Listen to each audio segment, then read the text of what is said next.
सामान उससे उधार मांगती रहती थी। इतना ही नहीं, अगर मनीषा को मौका मिले तो वो लोगों का सामान उनसे बिना पूछे भी उठा लेती थी। एक दिन मनीषा अपने पति के साथ उसके गांव गई हुई थी। ओहो, कब से यहाँ सड़ रही हूँ, पता नहीं और कितनी देर मुझे यहाँ इस गांव में रहना पड़ेगा। ये रोहन भी पता नहीं कहाँ गए हुए हैं। अब मुझे जल्दी से अपने घर जाना है बस। तभी वहां मनीषा की ननद माधुरी आ जाती है। अरे भाभी, क्या हुआ? आप यहाँ अकेली क्यों बैठी हैं? क्या आपको गांव में अच्छा नहीं लग रहा है? ओह नहीं नहीं नहीं, ऐसा नहीं है। वो बस घर जाना है ना आज, और रोहन अभी तक आए नहीं है तो मुझे फिक्र हो रही है कहीं देर ना हो जाए। अरे भाभी, आप लोगों को तो शाम को जाना है, अभी वक्त है, आप परेशान मत होइए। एक काम करते हैं, जब तक भैया आते हैं चलिए मैं आपको एक मजेदार जगह घुमा कर लाती हूँ। मजेदार जगह? पर कहाँ? अरे चलिए ना, चलकर आपको सब कुछ पता चल जाएगा। फिर माधुरी मनीषा को खींचकर अपने साथ ले जाती है। वो दोनों किसी सुनसान से खंडहर के पास पहुंच जाते हैं। अरे माधुरी, ये तुम मुझे कहाँ ले आई हो? ये तो कोई अजीब सा खंडहर है। अरे मुझे यहाँ डर लग रहा है, चलो यहाँ से। अरे भाभी डरिए मत, ये तो बड़ी मजेदार जगह है। सुना है यहाँ एक चुड़ैल भी रहती है। क्या? चुड़ैल? तुम पागल हो क्या माधुरी? अगर यहाँ चुड़ैल है तो मुझे यहाँ क्यों लेकर आई हो? अरे बाप रे, मैं तो यहाँ से भाग रही हूँ, तुम्हें रुकना है तो रुको। इतना कहकर मनीषा वहां से जल्दी से भागने लगती है, लेकिन उसके पैर के नीचे कुछ आता है और उसे चुभ जाता है। आ आ अरे मर गई, ये क्या है? मनीषा ने देखा कि दो सुंदर झुमके उसके पैर के नीचे पड़े थे। अरे वाह, कितने सुंदर झुमके हैं ये तो। माधुरी पीछे से दौड़कर आती है और मनीषा जल्दी से झुमके छुपा लेती है। क्या हुआ भाभी, आप ठीक तो हो? क्या चुभा आपको?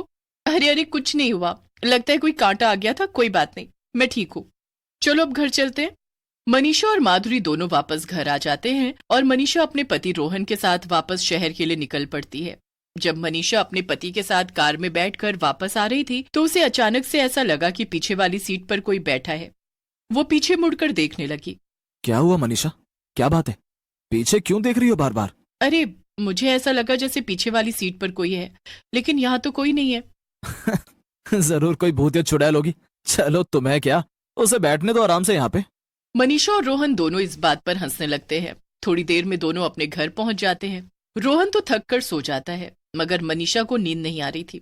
वो रोहन के सोते ही चुपके से उठकर अपने झुमके निकालती है।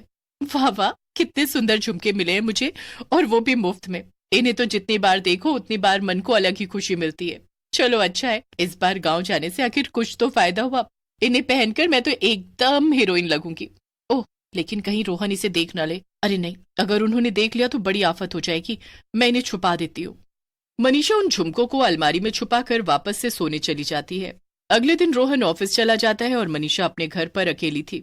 चलो आखिर सारा काम खत्म हो गया, अब मैं जरा आराम कर लेती हूँ। मनीषा जैसे ही अपने कमरे में जाती है एकदम हैरान रह जाती है। कमरे की हालत बहुत खराब थी, क्योंकि सारा सामान यहाँ वहां बिखरा पड़ा था। अरे ये सब क्या है? लगता है ये सब रोहन ने किया है। पता नहीं क्या ढूंढ रहे थे वो, कि पूरा कमरा बिखरा कर चले गए। आने दो, आज ऑफिस से अच्छी खबर लूंगी। मनीषा फिर से अपने कामों में लग जाती है और रात को रोहन घर वापस आता है। आ गए? क्या ढूंढ रहे थे सुबह जो सारा कमरा बिखरा के गए थे? क्या? मैं? नहीं तो, मैं तो कुछ भी नहीं ढूंढ रहा था, और ना ही मैंने कमरे में कुछ किया। चलो चलो, अब बातें मत बनाओ। आइंदा ऐसा मत करना, वरना तुम्ही से सारी सफाई करवाऊंगी। रोहन मनीषा को समझाता रहता है कि उसने कमरा गंदा नहीं किया था, पर वो उसकी एक नहीं मानती। खाना खाने के बाद मनीषा ड्राइंग रूम में रोहन के साथ बैठी थी, और तभी उसकी नजर सामने लगे शीशे पर पड़ी। उसे उन दोनों के ठीक पीछे एक चुड़ैल की परछाई दिखाई दी। मनीषा ये देखकर चिल्ला दी, आ!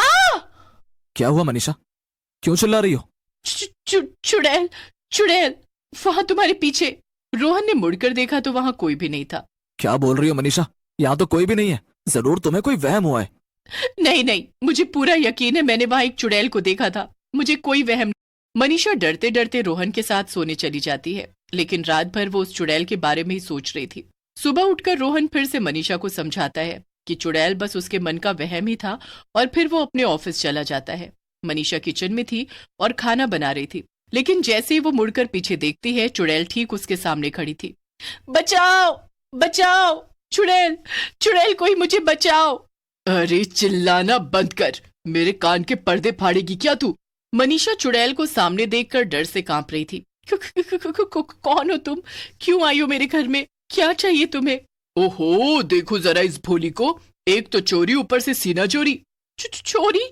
कैसी चोरी? मैंने कोई चोरी नहीं की है। हाँ। अच्छा, ऐसी बात है। तो फिर वो झुमके किसके थे जो पहनकर तू परसों रात को यहाँ वहां टहल रही थी?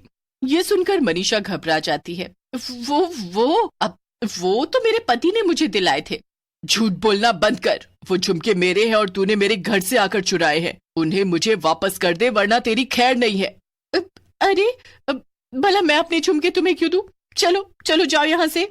चुड़ैल समझ गई कि मनीषा बहुत लालची औरत है और वो ऐसे नहीं मानेगी। चुड़ैल उस वक्त वहां से चली जाती है, लेकिन ठान लेती है कि वो मनीषा को सबक जरूर सिखाएगी। मनीषा ने रोहन को चुड़ैल के बारे में कुछ भी नहीं बताया था, क्योंकि उसे डर था कि रोहन चुड़ैल के झुमके वापस करने को कहेगा। 3 दिन बाद मनीषा का बर्थडे था और घर में पार्टी थी। चुड़ैल भी बेसब्री से इसी मौके का इंतजार कर रही थी। पार्टी का दिन आ गया और घर में बहुत सारे मेहमान आए हुए थे। रोहन मनीषा के साथ केक कटवाता है और सभी मनीषा को बर्थडे विश करते हैं। Happy birthday Manisha. बताओ तुम्हें मुझसे क्या गिफ्ट चाहिए? मुझे एक सुंदर सी चेन दिला दो रोहन। मेरे पास उसके मैचिंग झुमके भी हैं। अच्छा, मगर तुम्हारे पास झुमके कहाँ से आए मनीषा? मैंने तो नहीं दिलाए। हाँ वो मुझे मेरी माँ ने दिलाए थे। हाँ। तभी चुड़ैल भी वहां आ जाती है। अच्छा, तो मैं तेरी माँ हूँ? चुड़ैल को देखकर पार्टी में खड़े सभी लोग डर के मारे वहां से भाग जाते हैं और रोहन भी डर जाता है। तू तू फिर से आ गई? ये क्या? ये तो सच में एक चुड़ैल है। तुम सही कह रही थी मनीषा, घर में चुड़ैल थी। हाँ, इसे जल्दी से भगा दो यहाँ से रोहन। ये सब सुनकर चुड़ैल मनीषा को देखकर गुस्से में बोलती है। तेरी इतनी हिम्मत, झूठ पर झूठ बोले जा रही है। ये मेरा झुमका है, मुझे मेरा झुमका वापस चाहिए। तेरी इतनी हिम्मत कि तू मेरा झुमका पहनकर घूम रही हो और वो भी मेरे मना करने के बाद। चुड़ैल मनीषा को गुस्से में हवा में उड़ाने लगती है और ये सब देखकर रोहन भी बहुत डर जाता है। चुड़ैल जी, मेरी बीवी को छोड़ दीजिए। मैं आपसे माफी मांगता हूँ। मैं आपको आपके झुमके तुरंत लौटा दूंगा। उसे बस वापस उतार दीजिए। अरे पागल औरत, मैंने कितनी बार मना किया है ना तुम्हें कि ये दूसरों का सामान उठाना बंद कर दो, और इस बार तो तुमने हद ही पार कर दी। सीधा इस चुड़ैल का सामान उठा लाई। चलो अब उतारो ये झुमके और लौटाओ उसे, वरना इन झुमकों के चक्कर में आज हमारी जान जाएगी। नहीं नहीं, ये लो, उतार दिए मैंने ये झुमके। मनीषा चुड़ैल को उसके झुमके लौटा देती है, लेकिन तभी चुड़ैल देखती है कि उसके झुमकों में से एक टूट गया था। ये देखकर चुड़ैल गुस्से से लाल हो जाती है और मनीषा की गर्दन पकड़ लेती है। तेरी ये मजाल, तूने मेरे झुमके तोड़ दिए।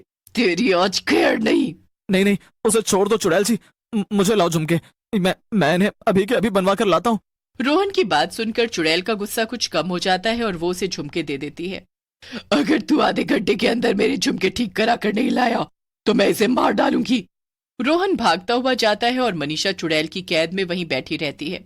हे भगवान, ये मैंने कितना बड़ा पाप किया। न जाने अब क्या होगा। बेचारे रोहन को भी मेरी वजह से कितनी तकलीफ हो रही है। मनीषा ये सब सोच ही रही थी कि तभी रोहन भागते हुए वापस